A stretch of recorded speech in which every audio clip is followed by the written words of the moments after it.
Right now, brought to you by Ford and your North Texas Ford dealers. Ford is the best in Texas. We bring to you Dallas Cowboys Executive Vice President Stephen Jones. Good afternoon, sir. Good afternoon, guys. Now, I know we got plenty to talk about with the game, but I was curious if you could tell us anything more about the family caravan accident, and is everybody okay? Yeah, first of all, everybody's going to be okay. My sister and brother are a little sore. They were in the car, and unfortunately, the safety bollard that raises to protect the stadiums around the NFL deployed right as they were going over it. It was an abrupt stop, and got their attention really good. And of course, they're really sore. My sister with ribs, and brother his neck. But I think everybody's going to be just fine. That is wonderful to hear. News. And we got to protect Charlotte at all costs, right? She is a treasure. Absolutely, yeah. Absolutely. She's tough, though.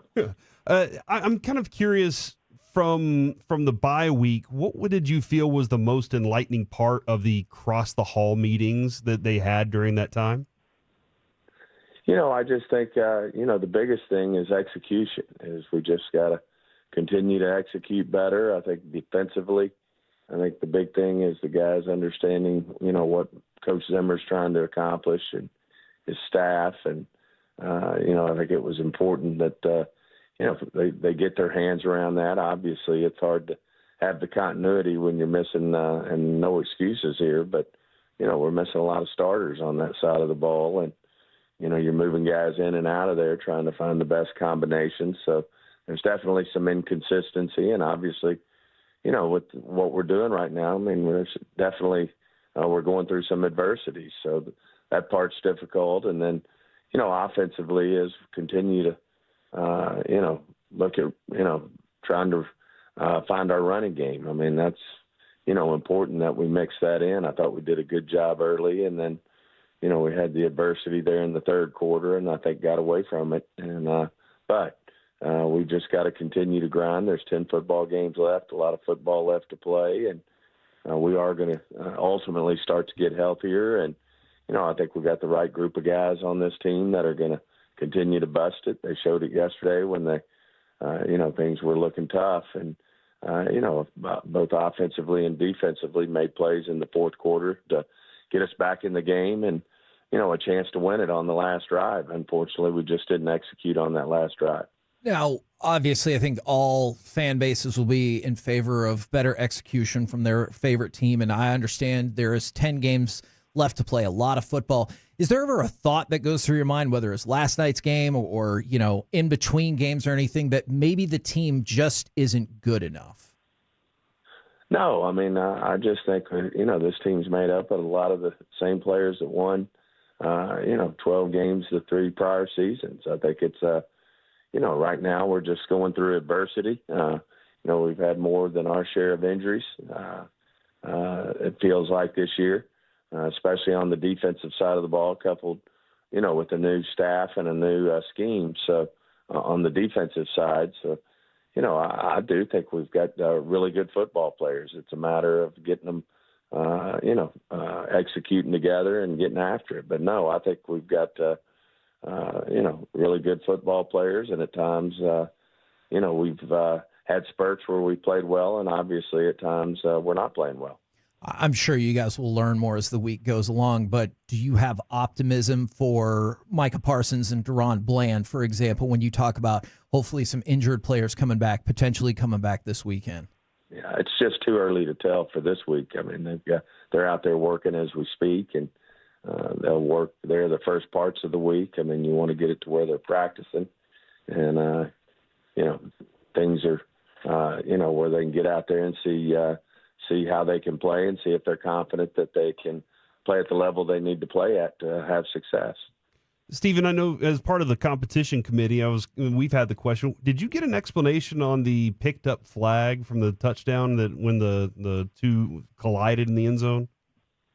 No, we hadn't had opportunity to get the response from the league. I mean, it was, Mike said the same thing. When you get 2 flags simultaneous, 2 people are seeing the same thing. So, that's something that they'll certainly have an answer for, I'm sure. And but you know, it was just explained that after looking at it, they felt like they needed to pick the flags up. So part of it.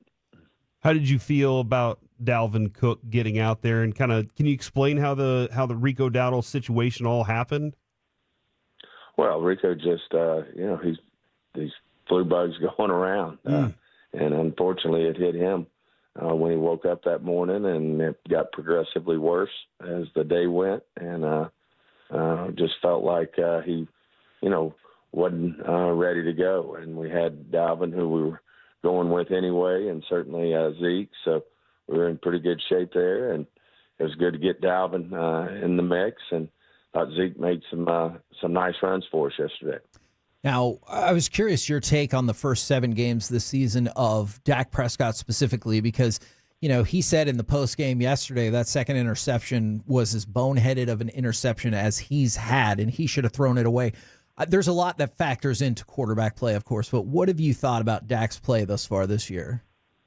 Yeah, I mean, Dak's as fierce a competitor as there is. And, of course, when you're having a season like we're having right now where we're not playing to the level that we felt like we can play, then, you know, I think all competitors push. And he's pushing to make plays, and he's obviously made some really good plays. I thought he did a great job in the fourth quarter bringing us back last night.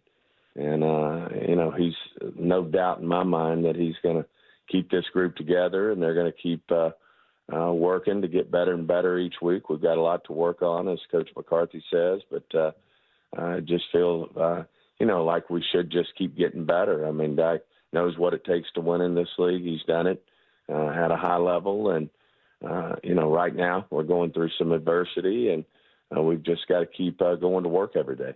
Steven, so far this year, the third quarter is 61-19 against you guys. Do you have thoughts on why, after halftime, it's been such a tough quarter for the Cowboys?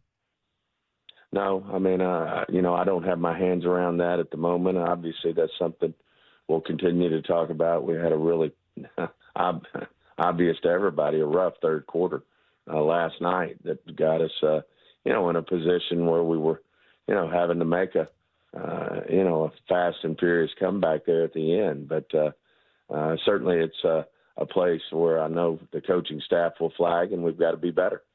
Both sides of the ball, moving the ball as well as getting stops. When it comes to moving the ball, obviously offensive line is going to be a big part of that. I understand Guyton and Beebe are rookies, and that takes time. Have you been surprised at all by the play of Terrence Steele this year? Because it seems like it has not been up to his standard, and he talked about what a great training camp he had. What have been your thoughts about Terrence Steele's play thus far? Yeah, I just, you know, the offensive line, you know, at the end of the day, it's a unique group. They got to all play together. And I think right now with some of the newness we have with the 2 rookies, as you mentioned, Guyton and BB, coupled with, you know, some of the moving parts we've had, having to move Tyler out one game, you know, Terrence, certainly just getting the group in a rhythm is the important part. I know the game means a lot to Terrence. He's a grinder, and I know he'll ultimately get it right. Are you familiar with the incident between Trayvon Diggs and Mike Leslie yesterday? And if so, can you give us any feedback about that? I'm not aware of that at all. Okay, so Trayvon Diggs comes out and talks to Mike Leslie while he's still in his pads about a tweet that he sent out asking what Trayvon Diggs was doing, and he said to Mike Leslie, "You don't know ball. You can't do what I can do." Mike Leslie responds, "I'd love to talk to you about it." And Trayvon Diggs walks back into the locker room and says, "You can talk about D's nuts." Yeah. Well, I don't have anything to say because I don't know about it firsthand and not going to comment on that. Okay, fair enough. All right, Stephen, thank you very much for your time, man. We will get back with you next week. Thank you, guys. Appreciate it.